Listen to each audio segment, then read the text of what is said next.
Welcome to Public Domain Video Theater, presented by the great detectives of old-time radio. From Boise, Idaho, this is your host, Adam Graham. If you have a comment, email it to me, box13@greatdetectives.net. Today we're bringing you another episode of U.S. Marshal, and this one is entitled Rest in Peace. It's Season 1, Episode 39, original air date June 6, 1959.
Rest in peace.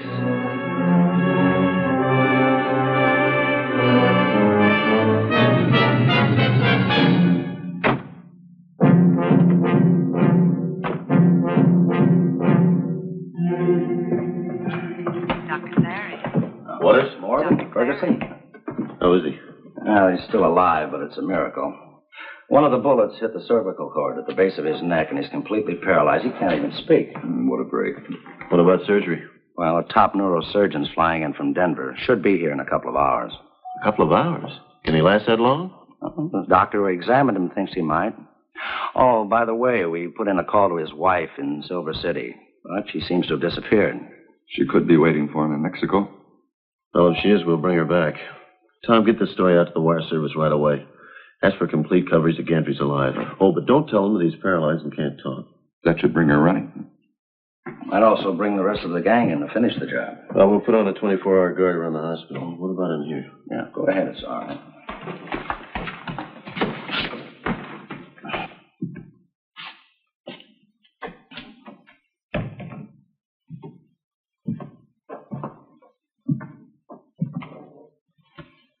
Gantry? Can you hear me?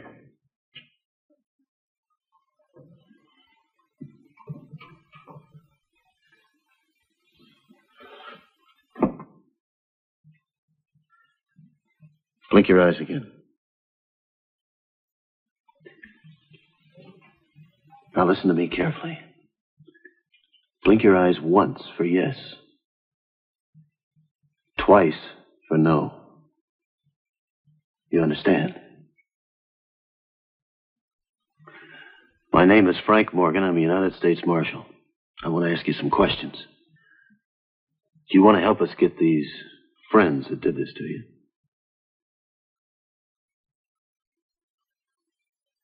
Do you want them to get away?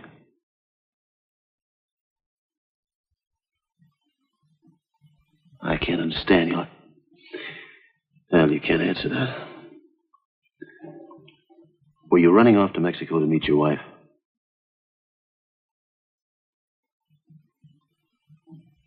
Your wife is not in Mexico? Yes, your wife is not in Mexico?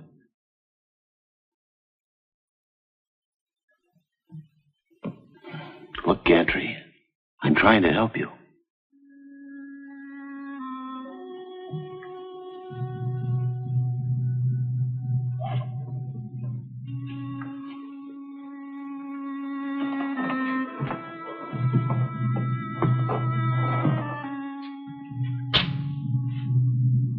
I'll be back.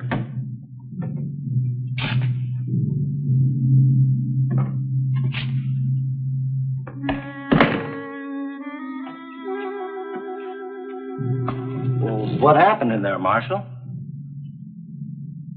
Evidently, I asked him one question too many. You asked him. Well, he can't talk. His eyes can.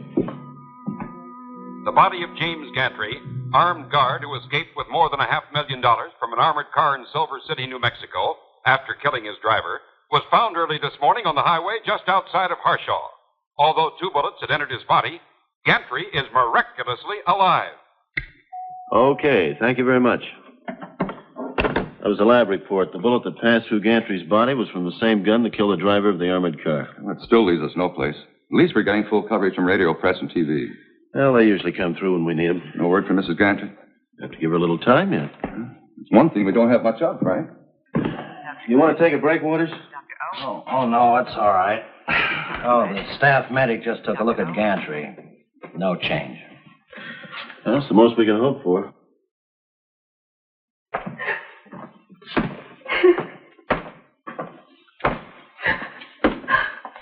Pardon me.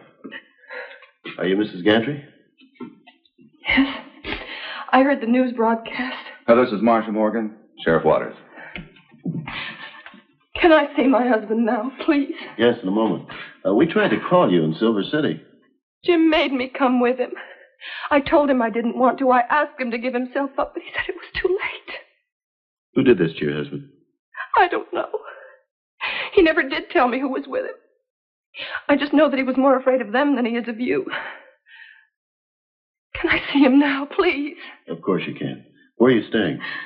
Some motel on the highway. I can't think of the name just now. Thank you, nurse.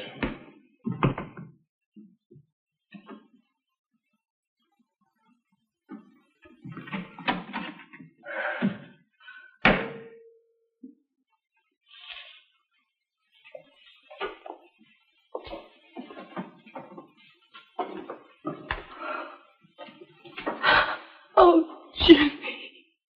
I told you to give yourself up. Mrs. Gantry. Your husband's paralyzed. He can't talk, but he can hear you.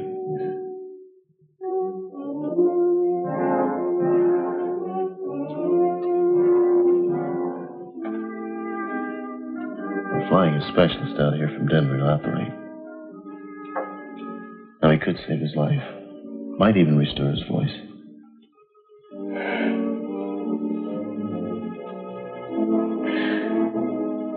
Can I stay with him for a little while, please?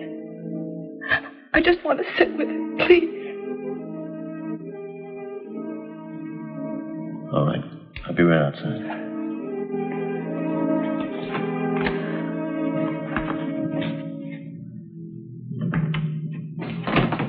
Nurse said she came in a cab, Frank, and I caught the driver. Picked her up on Elmont near the highway. Must be a half a dozen motels in that area. Do you think she was mixed up in the robbery? She says she wasn't. You believe her? Right now, I have no alternative.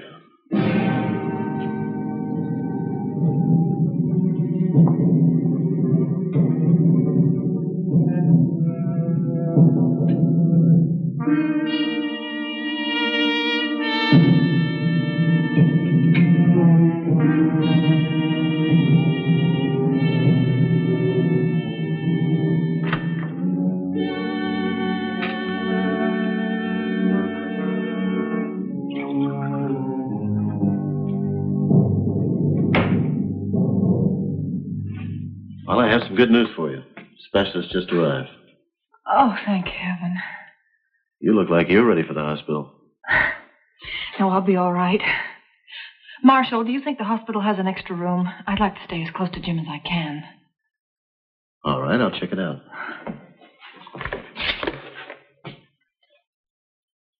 Hello, this is Marshal Morgan. Do you have any rooms available near Mr. Gantry's? Mrs. Gantry would like to occupy one. Yes, I'll hold on.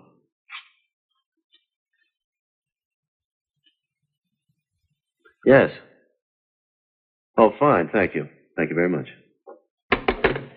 Well, you have a room 2 doors from your husband. Thank you.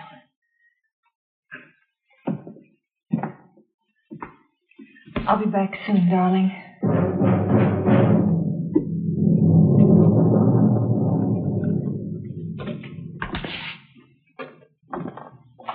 I'll go back to the motel and pick up my clothes. Oh, you remembered the name of the motel? Had something to do with desert. Desert Skies? Yes, that's it. Fine. Deputy Ferguson here will accompany you. Well, that's not necessary. We think it is. Whoever is after your husband may also be after you.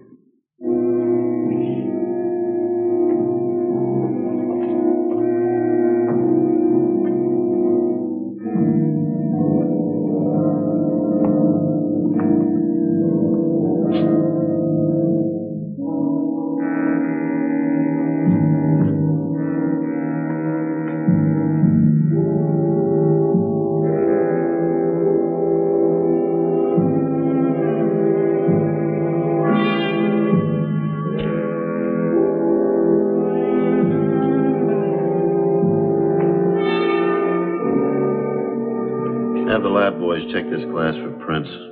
Mrs. Gantry?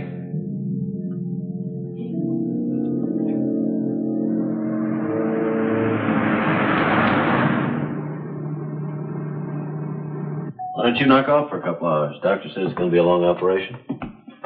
Oh, thanks, Marshal, but I think I'll stick around. Telephone for Marshal Morgan. Marshal Morgan, please. This is Marshal Morgan. Mrs. Gantry? Is there a deputy there with her? A Deputy Ferguson? All right, I'll be right there. Mrs. Gantry's back, but Ferguson isn't with her.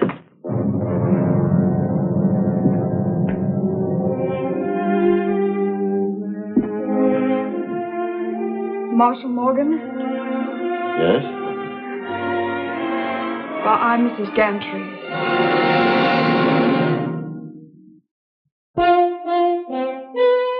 Would you mind telling me what this is all about? Just checking. Well, I'd like to see Jim. Well, your husband's in surgery. We tried to get in touch with you in Silver City. I couldn't stand the thought of all those questions. The police and the reporters. All of them believing that Jim could do such a thing. So I went to my sister's house. Where's that? In Tucson.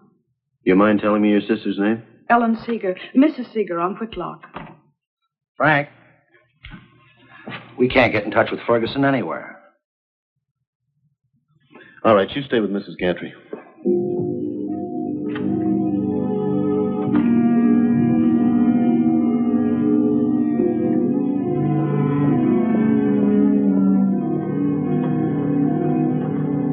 Marshal Morgan to Ferguson. Come in, Tom.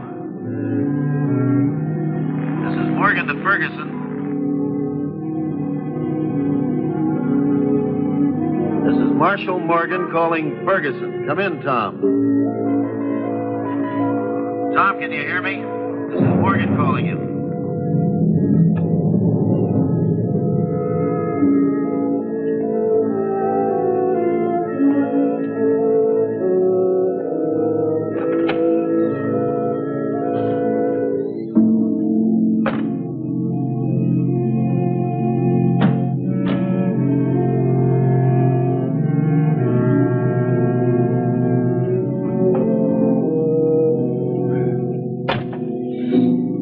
Follow us.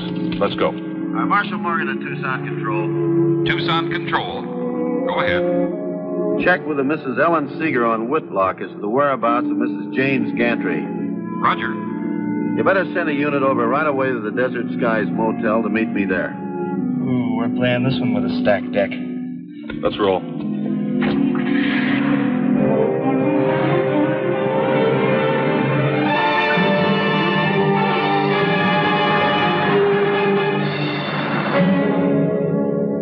License numbers on this registration.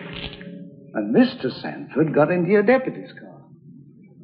You know which way they were headed? That. Are you sure about it? Positive. I was watching them from my office window. Well, what were you doing watching them? Well, I'd seen your deputy with them before. But I never knew he was a deputy until today, when he was wearing that jacket and driving that car. What did he look like? Oh, about 25 years old, kind of short, thin, brown hair. And he looks as though he's always angry. Well, the place is covered with prints, Frank. Yeah, now all we have to do is identify him. Well, we got the Mexican border covered with roadblocks. Good. Excuse me.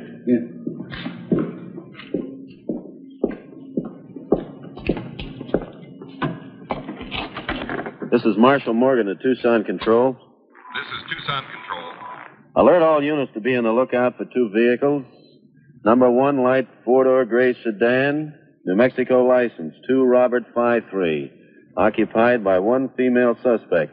Number 2, Deputy Ferguson's vehicle, occupied by 2 male suspects, heights ranging from 5'8" to 6 feet, approximate age 20 to 30 years. The driver of this vehicle is wearing a United States Marshal's uniform. Alert all units to approach with caution.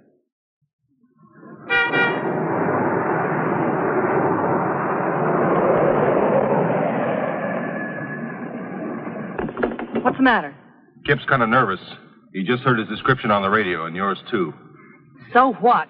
Another 5 miles and we're across the border. They've got it covered, tight. Look, we passed an empty shack less than a mile back. We'll go there and stay until it gets dark, and then we can run a blockade. How do you know it's empty? Because the windows were boarded up and there was a for sale sign on the front. Now quit asking stupid questions and do as you're told. If you hadn't botched up the gantry job, we'd be soaking up the sunshine in Acapulco right now. What about him? We keep him. He may be our only way out. We'll dump him later. Well, my men have covered all the roads from the hospital to this motel. Not a trace of Ferguson. He's got to be with them.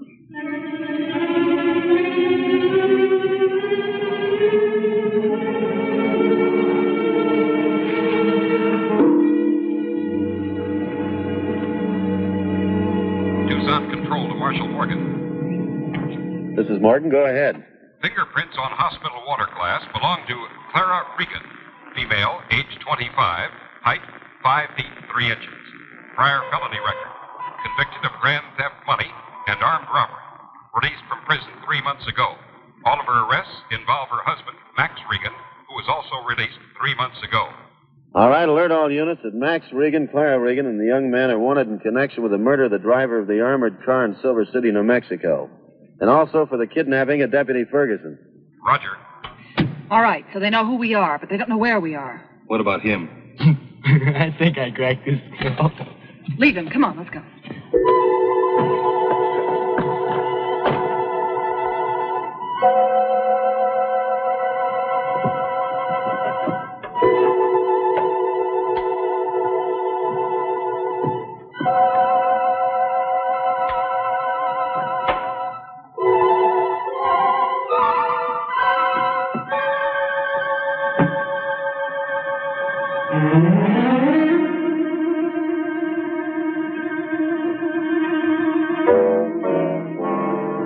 Where are the bags? In the car. Well, bring them in.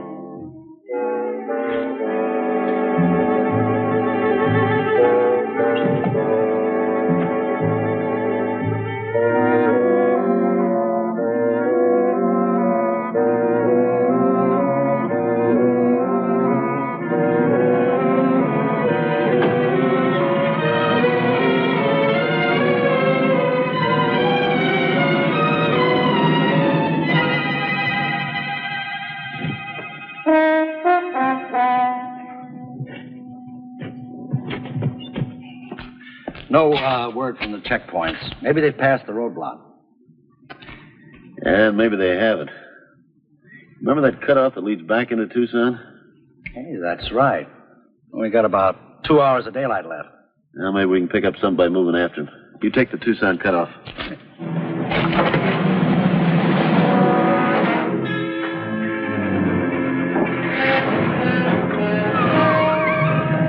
Looked like a mother hen. Yeah, but the only thing she's hatching is trouble. If you call $500,000 trouble. Well, what else can I call it? The cops are breathing down our neck. They even know who we are. You're real cute. Take Gantry along. Make the cops think that he's in on it. Would have worked if you know how to handle a gun. Well, I know how to handle a gun. Shall I prove it? I'm not waiting. I want mine now. Put it away, Kip. Yeah, I'll put it away. Now, you just slide one of those suitcases over here. I said put it away. Take a good look at my pocket. Because it's pointing right at your middle. Now, Now put it away and quit acting like a spoiled brat.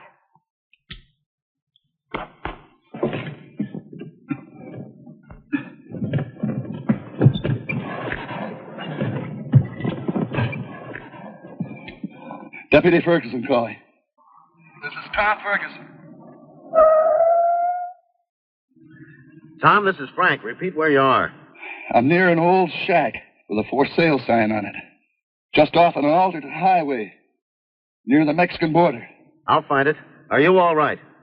Yeah. A little uncomfortable is all. And hungry. Hold on, Tom. I'll buy you the best meal you ever had.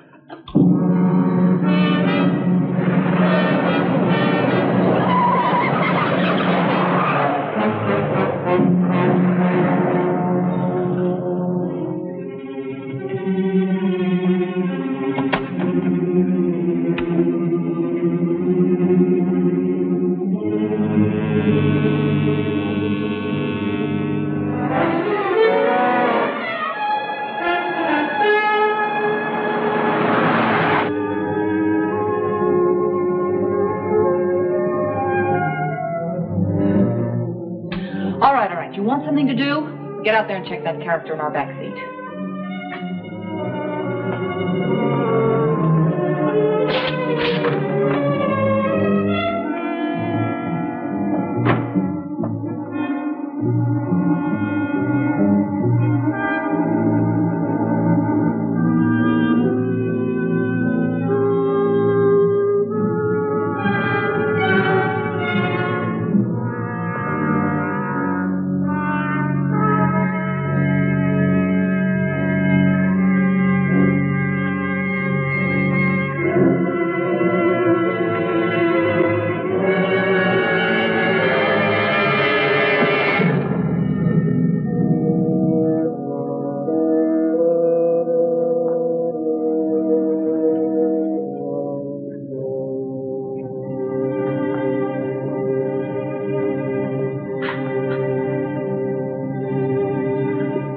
You better see what's keeping him.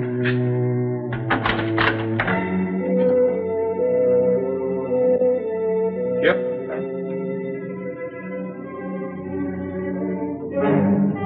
Chip? Drop it.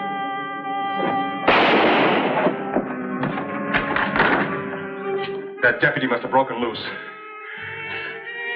Okay, I'll cover you from this window. I'll go out the back door. No, now listen to me. I'll cover you from this window. You slip out this door, go around the building. See if you can get up behind him. Okay?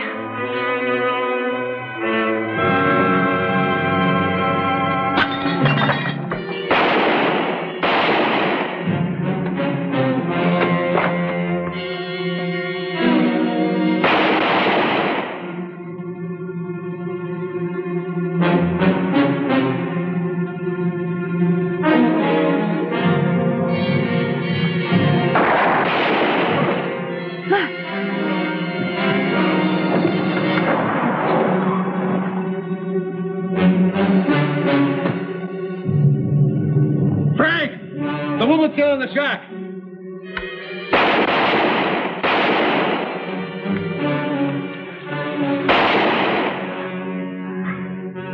Well, you guys are going to get a merit badge for this. Mrs. Reagan, your husband's badly hurt. He needs a doctor. Now throw your gun down and come on out.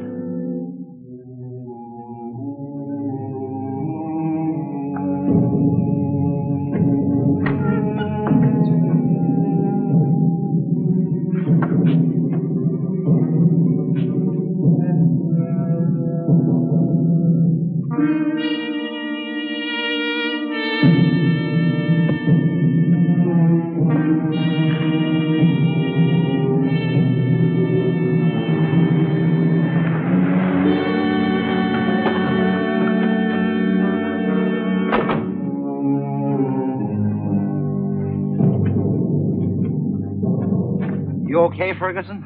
Yeah. They say a uniform makes the man. Come on.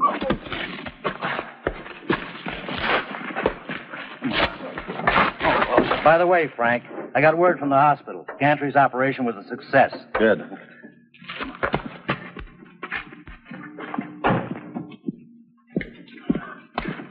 They left some suitcases inside, Frank. Probably got the hold-up money in it. You all right, Tom? I have medical plan. Oh, which reminds me, I'm famished. And about the best meal I ever had? You don't forget anything, do you? No, not when it concerns food. Especially when you're behind.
Welcome back. The last episode of U.S. Marshal we did, I was critical of some of the directorial decisions. But one thing with many of these classic TV programs is that they really do vary in quality from episode to episode, with different directors and writers. In this case, the director of this episode was none other than Robert Altman. Yes, Robert Altman, who directed MASH, Nashville, Gosford Park, and was nominated for 7 Oscars, directed this episode, and it has an entirely different energy right from the opening scene. And what we get is a really thrilling and very well-paced episode. I thought the scene with Morgan questioning the guard was really well done. The series of close-up shots